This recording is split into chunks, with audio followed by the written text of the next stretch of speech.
नमस्कार। डीएनएक्स धर्म कर्म में स्वागत है आपका। आज इस वीडियो में हम बात करेंगे पौष शुक्ल पक्ष एकादशी के बारे में। पौष शुक्ल पक्ष की एकादशी को पुत्रदा एकादशी के नाम से जाना जाता है। आप जानते हैं भारतीय हिंदू संस्कृति में हर महीने की 11वीं तिथि को एकादशी का व्रत उपवास किया जाता है। यह तिथि अत्यंत ही पवित्र मानी गई है। प्रत्येक मास में 2 एकादशी तिथियां आती हैं, एक कृष्ण पक्ष में, दूसरा शुक्ल पक्ष में। पूरे विधि विधान से एकादशी का व्रत करता है, उसकी समस्त मनोकामनाएं श्री हरि विष्णु शीघ्र पूरी करते हैं। ओम नमो भगवते वासुदेवाय। आइए जानते हैं आज पुत्रदा एकादशी की पौराणिक कथा। महाराज युधिष्ठिर ने भगवान श्री कृष्ण से पूछा, हे वासुदेव, आपने मुझे एकादशी तिथियों का महात्म्य बताया, अब कृपा कर मुझे यह बताइए कि पौष शुक्ल एकादशी का नाम क्या है और उसकी विधि क्या है, उसमें कौन से देवता का पूजन किया जाता है। युधिष्ठिर के इस जिज्ञासा पर भगवान श्री कृष्ण बोले, हे राजन, पौष शुक्ल पक्ष एकादशी पुत्रदा एकादशी के नाम से जाना जाता है। इस दिन भी भगवान नारायण की ही पूजा की जाती है। इस चर और अचर संसार में पुत्रदा एकादशी के समान दूसरा कोई व्रत नहीं है। इस व्रत के पुण्य से मनुष्य तपस्वी, विद्वान और लक्ष्मीवान होता है। श्री कृष्ण ने युधिष्ठिर से कहा, आओ राजन, मैं तुम्हें इसका एक पौराणिक कथा सुनाता हूँ, इसे ध्यान पूर्वक सुनो। श्री कृष्ण ने युधिष्ठिर को बताया, भद्रावती नामक नगरी में पूर्व काल में सुकेतुमान नाम का एक राजा राज्य करता था। उसकी कोई संतान नहीं थी। उसकी पत्नी का नाम था शैव्या। रानी शैव्या निपुति होने के कारण सदैव चिंतित रहा करती थी। अक्सर रानी चिंता में रोते रहती थी। राजा स्वयं भी चिंतित रहता था और उसके पितर भी रो रो कर पिंड लिया करते थे। राजा के पितर सोचा करते थे, इसके बाद हमको कौन पिंड देगा। राजा के पास सब कुछ था, परंतु राजा को भाई, बांधव, धन, हाथी, घोड़े, राज्य और मंत्री, इन सब में से किसी से भी संतोष नहीं होता था। संतान न होने की पीड़ा राजा को सदैव सताते रहती थी। वह सदैव विचार करता था कि मेरे मरने के बाद मुझे कौन पिंडदान करेगा।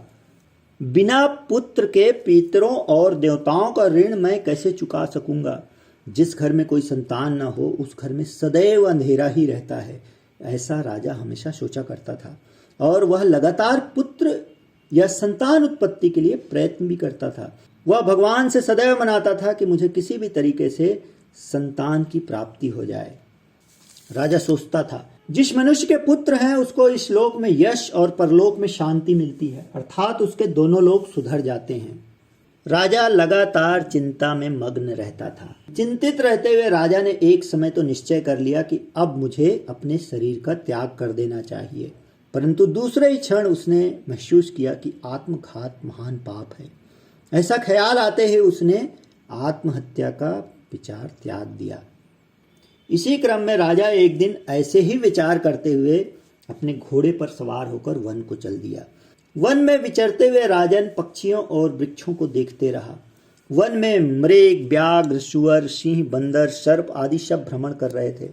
राजा वन में भ्रमण कर रहे पशु पक्षी और उनको बच्चों को देखते हुए, सोचते हुए इधर उधर भटकते रहा। वन में विचरते हुए राजन महसूस करता, कहीं गीदड़ कर्कश स्वर में बोल रहे हैं, कहीं उल्लू ध्वनि कर रहे हैं। वन के दृश्यों को देखकर राजा सोच विचार में लग गया। इसी क्रम में उसका आधा दिन व्यतीत हो गया। आधा दिन व्यतीत होते होते तक राजा सोचने लगा, मैंने इतने यज्ञ किए, ब्राह्मणों को स्वादिष्ट भोजन से तृप्त किया, फिर भी मुझे पुत्र विहीन होने का दुख क्यों प्राप्त हुआ। इसी दुख और चिंता में राजा को प्यास लगी। राजा प्यास के मारे व्याकुल हो गया और पानी की तलाश में इधर उधर भटकने लगा। अचानक राजा ने थोड़ी दूर पर एक सरोवर देखा। उस सरोवर में सुंदर कमल खिले हुए थे तथा सारस, हंस, मगरमच्छ आदि विहार कर रहे थे। उस सरोवर के चारों तरफ मुनियों का आश्रम बना हुआ था। राजा का अचानक दाहिने अंग फड़कने लगे। राजा को महसूस होने लगा कि शायद कोई शुभ शकुन का संकेत है। वह तुरंत घोड़े से उतरकर सरोवर में गया और जल लिया। अचानक वो मुनियों को देखता है। राजा तुरंत मुनियों के पास गया और उन्हें दंडवत प्रणाम करके वहीं बैठ गया। राजा को इस अवस्था में बैठे देखकर मुनियों ने राजन से कहा, हे राजन, तुम्हारे राजकाज से हम अत्यंत प्रसन्न हैं और तुम्हारी क्या इच्छा है वह कहो। राजा ने मुनियों से पूछा, महाराज आप कौन हैं और यहाँ किस लिए विराजमान हैं? कृपा करके मुझे बताइए। मुनिगण राजन से कहने लगे, हे राजन, आज संतान देने वाली पुत्रदा एकादशी तिथि है। हम लोग विश्वदेव हैं और इस सरोवर में स्नान करने के लिए आए हैं। यह सुनकर राजा प्रफुल्लित हो उठा और राजन मुनि के चरणों में गिर पड़े। मुनि के चरणों में गिरकर राजा बोला, मुनिवर, मेरे भी कोई संतान नहीं है। यदि आप मुझ पर प्रसन्न हैं तो मुझे भी एक पुत्र का वरदान दीजिए। मुनि बोले, हे राजन, आज पुत्रदा एकादशी है। आप आज ही इस व्रत का पालन करें। आप इस व्रत को पूरे विधि विधान से रखें। भगवान की कृपा से अवश्य ही आपके घर में पुत्र की प्राप्ति होगी। मुनि के वचनों को सुनकर राजन उसी समय संकल्प लेकर एकादशी का व्रत किया और द्वादशी तिथि को उसने मुनियों के बताए अनुसार इस व्रत का पारण किया।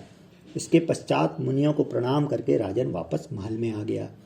कुछ समय बीतने के बाद रानी ने गर्भ धारण किया और 9 महीने के पश्चात राजगृह में एक सुंदर पुत्र की प्राप्ति हुई। राजा अत्यंत ही प्रफुल्लित हुआ। कालांतर में उस राजा का राजकुमार अत्यंत शूरवीर, यशस्वी और प्रजापालक राजा हुआ।